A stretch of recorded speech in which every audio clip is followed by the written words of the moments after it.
I'm working on my sailboat a little bit. I finally got out and did a real true shakedown. It was blowing probably 15 knots with gusts that were substantially higher. I got overpowered like 3 or 4 times. I really came to terms with the reality that I don't have the skills I used to have, and I don't have the hands I used to have.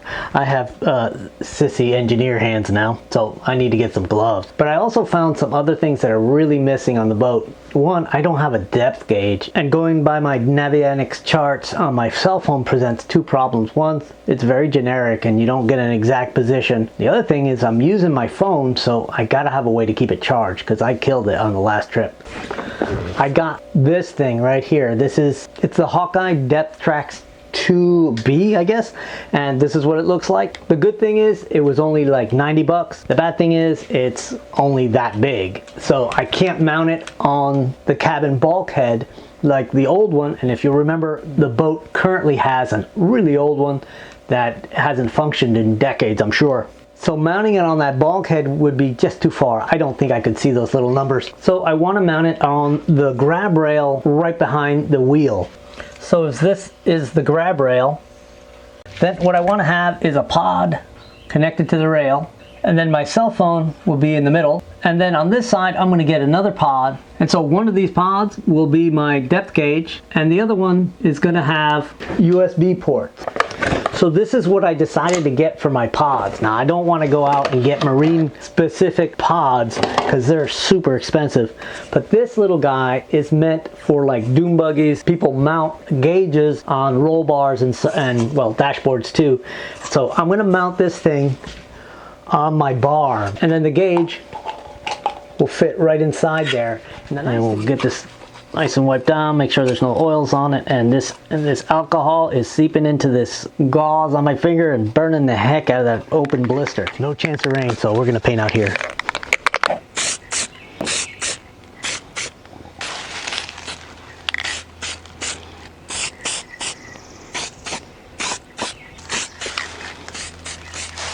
All right, let's let that dry and give it a couple more coats. The Engineered Angler challenge is to figure out how to get this in here and have this fastened to the back, because right now it's not long enough to actually come out the back, so I have to figure out a way to extend this bolt. So this little schematic is the cross section of this tube, and the idea is that I'll tap one side with the metric thread and the other side with the standard thread or the American thread. Now I just need to put this in the drill press and drill it. I'll leave it in the vise and I'll get my tap set up. Got to start off nice and slow, try to get it as square as possible.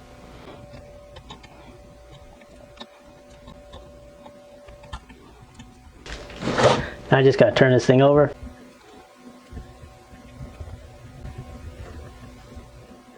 Let's see how this runs in there. Looking good. Now I just need to get the right size bolt for this side. Once I got both of these things screwed in, I'm going to pour this hollow part full of 2-part epoxy just to lock it all together. I'm pretty happy with the way it came out. It's pretty straight, surprisingly. At this point I decided to go with a single mount for both of the pods.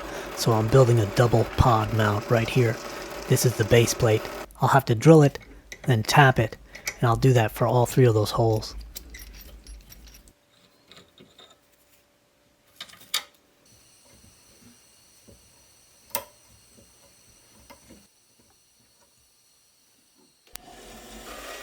I'm going to use this piece of plastic to shape into a double mount. I'll bend it into a U shape, and then I'll mount a pod on each leg. And then all of it will mount on this generic camera mount that clamps to the bar.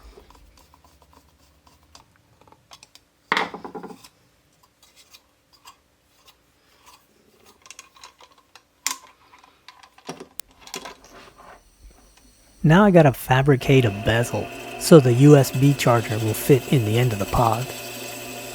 And I'm just using a chunk of 3/4 inch nylon I had laying around.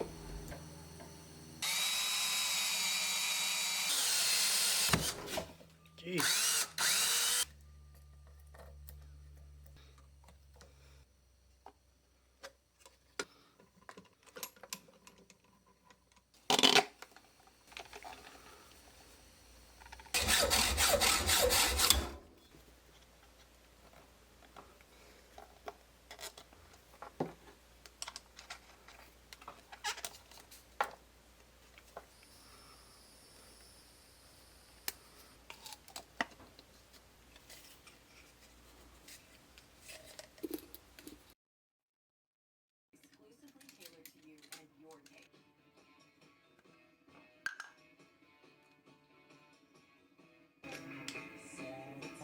Okay, so here's the wire I'm going to use. It's 18 gauge duplex, and this is marine grade stuff, obviously, and I need to find out which hole is going to be the right size. I think these 7/32. I think I can squeeze it in there. So I went ahead and detached the rail and brought it over here to this communal work area, and I'm drilling the hole for that wire. Alright, I'm back inside the boat because it's blazing hot. It's hot in here, but it's sunny out there. So I'm just going to go ahead and feed the wire into the hole. Alright, now I need to drill through the deck, right through this fitting. So I'm just going to put some silicone sealer and just smear it all in there. Lower this whole thing in there. Alright, a little acetone to clean it up. Put the screws back in, we're good to go. Alright, so I've got a switch here designated to depth sounder. It's from the old one, and I'm going to connect to that thing.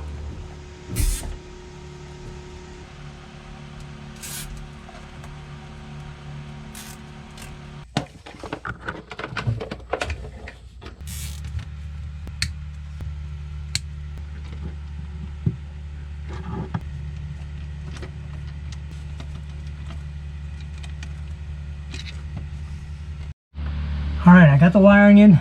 Let's turn it on, see what happens. Oh, whew. Alright, at least it's powered up, but I still have to put it in the transducer. And I don't want to drill a hole through the cabin sole till I know that the location I'm going to go to is going to work. So I'm going to mount it with some plumber's putty. Alright, so what I did was make a donut with the putty, because the putty doesn't seem to work.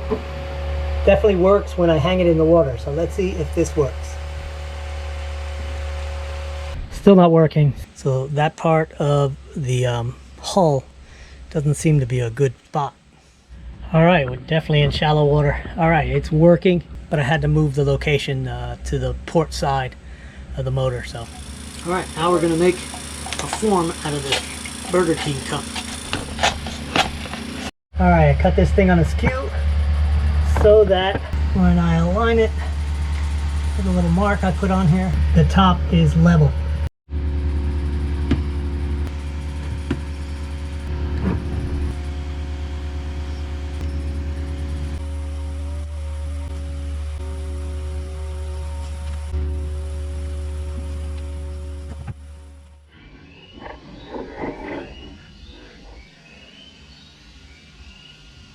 Let me show you what it looks like around the back.